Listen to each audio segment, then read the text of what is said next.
আমরা মাছ ধরি, আমরা মাছ খাইতে পারি না, আমাদের পোলাপানে মাছ খাইতে পারে না। বরিশাল বিভাগটা ডিপেন্ড করে মাছের উপরে।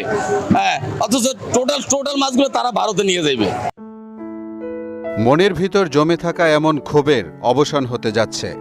বাংলাদেশ থেকে আর ভারতে যাবে না কোনো ইলিশ। তাই তো আনন্দে যেন ঝলঝল করছে জেলেদের মুখ।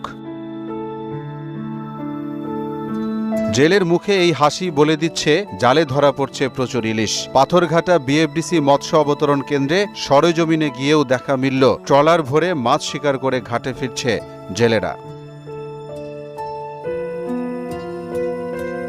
প্রতিবছর পূজার সময়ে উপহারের নামে দেশের দ্বিতীয় বৃহৎ মৎস্য অবতরণ কেন্দ্র বিএফডিসি থেকে হাজার হাজার টন ইলিশ চলে যেত ভারতে। তখন পশ্চিমবঙ্গের বাজারে বাংলাদেশের ইলিশ নিয়ে চলত বেশ মাতামাতি।